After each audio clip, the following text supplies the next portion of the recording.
মুর্শিদাবাদের সুতি থানার অন্তর্গত বাগসেরা পাড়ায় জমি নিয়ে দীর্ঘদিনের আইনি জটিলতা ঘিরে এবার প্রশাসনের হস্তক্ষেপের দাবি জানালেন স্থানীয় বাসিন্দা সলিল কুমার মিশ্র।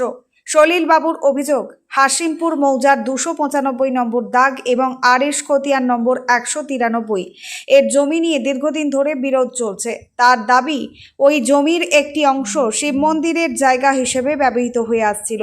তার পিস্তুত বোন রেবা গোস্বামী ওই জায়গা বিক্রি করে দিয়েছেন বলেও অভিযোগ সলিল বাবুর। পরবর্তীতে স্থানীয় জমি ব্যবসায়ীদের একটি পক্ষ ওই জমি কিনে নিয়েছে বলেই তার অভিযোগ। সলিল বাবুর আরও দাবি, জমি নিয়ে আদালতে দীর্ঘদিন ধরে মামলা চলছে এবং আদালতের ডিগ্রি ও জমির দখল তার পক্ষে থাকা সত্ত্বেও তাকে বিভিন্নভাবে হয়রানি ও হুমকি দেওয়া হচ্ছে। এমনকি তার অভিযোগ, তাকে যথাযথভাবে নোটিশ না দিয়ে বিএলআরও দপ্তরে ওই জমি পুনরায় রেকর্ড করার প্রক্রিয়া শুরু করা হয়। পরে তিনি নিজে দপ্তরে গিয়ে বিষয়টি জানতে পারেন। এদিকে সুবোধ কুমার দাস নামে এক ব্যক্তির বিরুদ্ধে জমিতে হস্তক্ষেপ এবং মারধরের হুমকির অভিযোগ তুলেছেন সলিল কুমার মিশ্র। যদিও সলিল বাবুর তোলা অভিযোগগুলির স্বাধীনভাবে সত্যতা যাচাই করা সম্ভব হয়নি।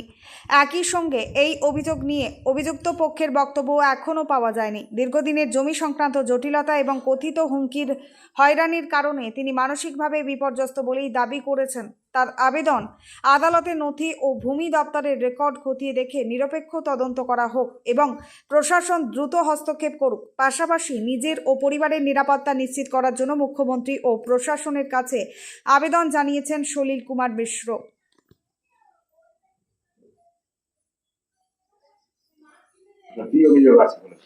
আমার হাসিমপুর মোজা আরএস দাগ নম্বর 295, খতিয়ান নম্বর 193, এলআর দাগ নম্বর 104/319, খতিয়ান নম্বর 1166,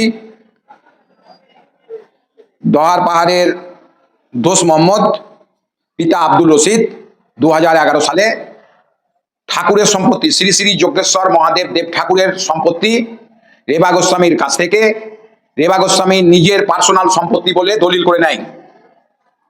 দিয়ে 2011 সালে 21শে ফেব্রুয়ারি জমি কিনছে, আর 18ই ফেব্রুয়ারি জমিটা রেকর্ড করে নিচ্ছে।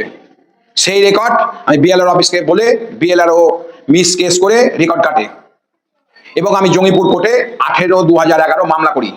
মামলাতে ডিগ্রি হয়, পার্মানেন্ট ইনজাংশন আমি পাই। তারপরে ওরা আপিল করে এবং আপিল করার সময়তে 2022 সালে আমার বাবা মারা যায়। 2022 সালে 30শে জানুয়ারি, ফেব্রুয়ারি, মার্চ, এপ্রিল, মে, 30শে মে। তারপরেই ওরা সাবস্টিটিউট পিটিশন করে। যখন সাবস্টিটিউট পিটিশন করে তখন দোষ মোহাম্মদ জেল কাস্টডিতে থাকে। জেল কাস্টডিতে থাকাকালীন সাবস্টিটিউটেড অর্ডার, বাঁদিকে আমার বাবার কোনো উকিলই ছিল না, সুরজিৎ ঘোষাল বাঁদিকে সই করে নো অবজেকশন দিয়ে জজের কাছ থেকে পাস করে নেয়। এই যে দুর্নীতি চলছে, ওর উকিল যে দুর্নীতিটা করছে, এইসব অন্যায় অত্যাচার এইভাবে যে চালিয়ে যাচ্ছে, আমরা এখন কিভাবে কি করব তা পাচ্ছি না। মুখ্যমন্ত্রীর জায়গাটা কোথায় আছে? জায়গাটা আছে হাসিমপুর মোজা, আরএস 295, এলআর 104/319। তার মধ্যে আবার রেকর্ড করতে গেছে, রেকর্ড করার জন্য দরখাস্ত করেছে বিএলআরও কাছে। বিএলআরও আমাকে বিনা নোটিশে, এখন যিনি বিএলআরও আছে শামশেরগঞ্জের, ইনি বিনা নোটিশে কেস স্টার্ট করে।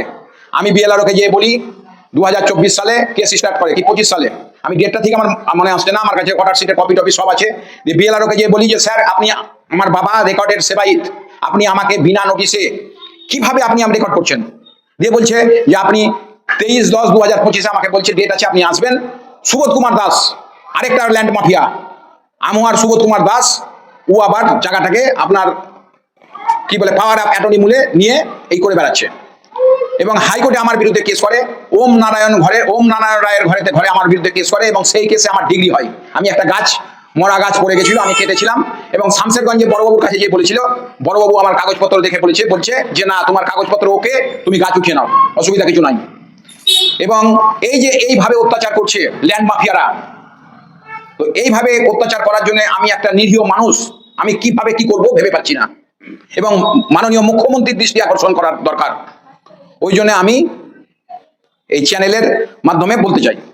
আর একটা কথা বলছি, রেজিস্ট্রি করে 2011 সালে, এখন থেকে 2026, প্রায় 16-17 বছর হতে চলে। হ্যাঁ, এতদিন ধরে কি করেছিলেন? এতদিন ধরে আমার দখলে আছে, আমি কোর্টে ডিগ্রি হয়েছে এবং আমি ভোগ দখল করছি, তা সত্ত্বেও এসে অত্যাচার করছে এবং আমাকে মারারও হুমকি দিচ্ছে সুবোধ কুমার দাস। ও বিশাল ল্যান্ড মাফিয়া, এই এলাকার মধ্যে সব থেকে বিশাল ল্যান্ড মাফিয়া ওই করছে। এখন টুনু কিছু করে না, দোষ মোহাম্মদ কিছু করে না, কেন আমি মিথ্যা কথা বলবো না লোকের নামে। এখন যা করার সুবোধ কুমার দাস করছে। ওর বাড়ি কোথায়? ওর বাড়ি হচ্ছে আমুয়াতে, আমুয়া না, ওর বাড়ি হচ্ছে ধলার মোড়। ওই করছে যা করার, ল্যান্ড মাফিয়া, বিশাল ল্যান্ড মাফিয়া। এবং ওর সঙ্গে রাজু ঘোষ আছে, নিয়ে ঘুরছে। তারপরে শামশেরগঞ্জের ছোটবাবুকে বলেছিল, ছোটবাবু আমাকে দেখেছিল, দীপক দাস, উনি আমাকে দেখলো, দেখে বলছে যে না, কাগজপত্র আপনার ঠিক আছে, দিয়ে আমাকে বলছে যান আপনি। এই করে করে বেড়াচ্ছে। তারপরে শাহজাহান সাহেবকে দেখিয়েছিল, এই এখন সুতিশ থানাতে আছে, উনিও আমাকে দেখেছিলেন এবং উনি বারবার করে ওকে বলে দিল যে খবরদার সলিল মিশ্রের উপরে যাতে কোনো ক্ষতি না হয়। আমার সামনেই বললো যে আপনি এইভাবে করছেন, এটা তো ভালো জিনিস নয়। কিন্তু যে সুবোধ কুমার দাস এই বিশাল একটা ল্যান্ড মাফিয়া এইভাবে করছে, তার জন্য আমরা কোথায় যাব, কি করব? এবং খাইরুল ইসলাম আছে, মহেন্দ্রপুরের খাইরুল ইসলামও আছে ওর সঙ্গে, এই দুজনে মিলে এই করে বেড়াচ্ছে। আপনার নাম? আমার নাম সলিল কুমার মিশ্র, কোথায় বাড়ি? আমার বাড়ি বাগসিরাপাড়া।